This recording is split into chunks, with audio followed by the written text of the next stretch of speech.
Hi all, welcome back, welcome to 2022, Happy New Year.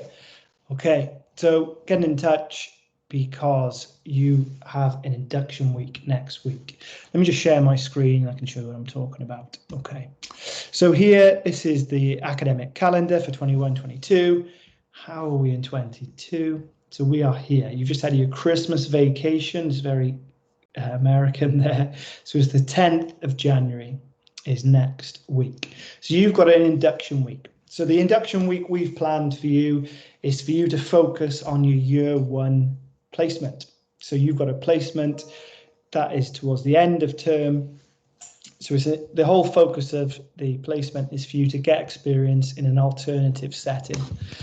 All the information, if you go on to PES 4004M, if you go onto the placement button, everything is there. You can see here, there's loads of information. So what we want you to do is on the induction week, from the week of the 10th, that week is all about you guys finding a placement. Now, I know some of you already found a placement, which is amazing, but we need you to engage with the stuff and the tasks that is on the placement button. So just to give you an overview, your placement, which will be running from the 14th of March till the 8th of April. There's still quite a lot of time until that's starting.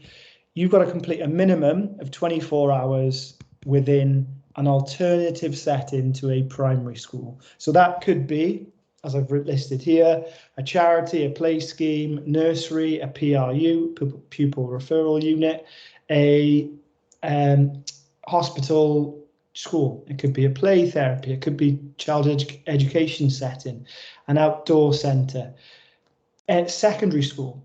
Now the whole point that we've put this in, this is newly validated, so we haven't done this before. It's come from students' voice, it's come from what our graduates have said. They've all said, I wish I'd gone and explored within the first year. A lot of them have gone on, of our graduates, and just gone on to be classroom teachers, but they wanted that experience to have for their CV, so they've experienced education or working with children in a different setting. Maybe you really like sport, maybe you want to explore sport as an option. This placement gives you the opportunity to go and explore something that you've maybe always thought about. You've got 24 hours or a minimum of 24 hours to gain experience there. Now, it's just an observational placement. You won't be leading any learning. You'll be acting almost as a teaching assistant. So if you're in a PRU or if you are in a secondary school, then you'll be acting as a teaching assistant. You'll be observing. You can do longer. So if you wanted to, you could earn more hours. It's a minimum expectation of 24 hours. But again, what we're trying to do is to build up your CV for the PGCE, because a number of you I know want to go onto the PGCE. To get onto the PGCE, you're guaranteed an interview, you're not guaranteed a place. And one of the main expectations is that you get experience working with children. So here you go, you're going to work with some children. So within the week of the 10th, have a look at this. So it's PES 4004M. This is the placement page. You have to start your workflow. So if you're unsure what a workflow is, click this link. The workflow basically manages your placement. So within that, there's 8 steps to make sure that all your details are there, all your placement information there. You've completed the health and safety, you've completed all the different steps. So we can sign you off to say that this is a safe place for you to go out to work within. So really, really important that that's signed off before you go. The placement office will help. There's a load of guidance here. This video explains what the workflow is, why we have it, and what you need to do. And there's also then guidance of how you fill out the risk assessment. It sounds like a lot of work. It's not at all. It just covers both you, the university, and the placement setting. So if anything did go wrong, then you'd be covered. I'm not saying anything's going to go wrong. I'm sure it'll be fine. So there's some guidance there on how you could find a placement. There's over 4,000 organisations that we work with as a university. So have a look through the list and you could start to think about, oh, that would be a good place to work in, or I wouldn't mind working there. There's a timesheet there. We don't need to worry about that yet. We come down then to a big part of this module is all about employability. So you're starting to think about, well, what do you want to do with this degree? So within there, there's links to the careers service. We work really closely with the careers service. We advise you to go and book a meeting with Mel, who works in the careers service, and they can advise you to all the potential careers that you could actually gain within, or with your degree. Also, you could use the time, because again, it's really competitive to get onto PGC. So if that is the route you're looking to go to, the team will be looking at your CV and looking at how have you spent these 3 years. So things like earning your digital badges, completing digital training, which is free at Cardiff Met.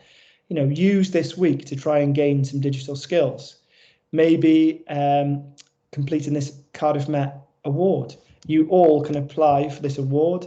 I've done a short interview. If you look and watch that, some of our graduates have completed the Cardiff Met Award, and they've completely transformed the way they looked at university, the way they thought about employability, and it's all free. So have a look at these different links. There's Cardiff Met volunteering. There's some international volunteering opportunities that are starting to come up with COVID, hopefully starting to leave or not be as prevalent. So have a look at those volunteering opportunities. Maybe you do that within the summer. There's some coaching opportunities. There's some sport opportunities. There's some opportunities that you could gain to build your CV. Maybe within the week of the 10th, you start to register with a teaching agency and you start to get paid for earning experience in a school. There's Mel, the lovely Mel. You could book an appointment with her. I know she's really busy for the first few weeks, but have a look through MetHub. Her calendar's there. Book a meeting with her and start to talk about, well, what are your options? Again, as I mentioned, you're going to be applying for your PGCE next September. It starts as early as that. So start to think about, what do you need to do for that? What are the entry requirements? Have a look and watch these videos. They're quite short. This is really useful from John, who's the head of the careers. He talks about the different routes into teaching. So maybe you don't want to go into PGCE. He talks about the other options that you have.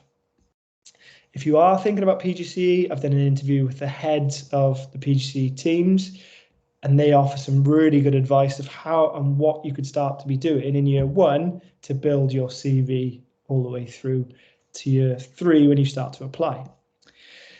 I know, speaking to some of you, you're not all dead set on becoming classroom teachers, and that's absolutely fine. And that's the whole point of this module, is for you to start to think about, well, what else could you do? There's some really good advice there from Owen, who's a friend of mine. He's a deputy head teacher in a pupil referral unit or behaviour unit. So I know some of you have already mentioned that you'd be interested in that. A really interesting and quite funny interview with Owen there. Also, some of our graduates have actually, they're still involved with working with children, or they are involved in working in education. They've set up their own podcast. So if that's something you might be interested in, I speak to Finn and Jane here, who run their own podcast. They're education consultants. And also there's advice here from Gwara Booth, who works with schools. She's a training consultancy. Again, both of these organisations have said PES students, primary ed students, could get experience on their placement within their organisations if you want. If you did want to get any opportunity to work with them, let me know. I'll put you in touch and you can do your placement there. Again, this is an opportunity. Use the week to start to think about building your CV. So you could start to think about building your digital profile. You could look to start to set up a Twitter account, LinkedIn, YouTube channel. You should have that for childhood ed anyway. But again, it's all these things. You're trying to build up that CV for your PGCE interview. So there's some advice here on who to follow. Might be a simple thing that you could do within the week of the induction week to get set up. And you'll definitely thank yourself when you're applying in a few years' time that you've done all these things. Because the interview, you can say, if they ask you, and they're bound to ask you, well, what did you do over the 3 years? You can say, well, why don't you just have a look at my YouTube channel? And then you can show all the documented things that we've done on the course. It's a lot easier and looks really good. Okay, so you just basically, on the week of the 10th, work your way through this material.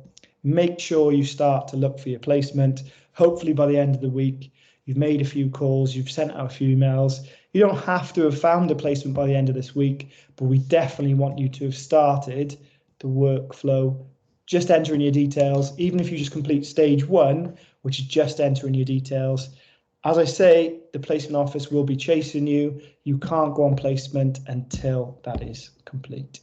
If you've got any questions, please keep in touch. Teaching will start on the 17th of January, and you've got Meris for part 2. Welcome back, guys. Any questions, any problems, please get in touch. I will see you all with your new socks very soon.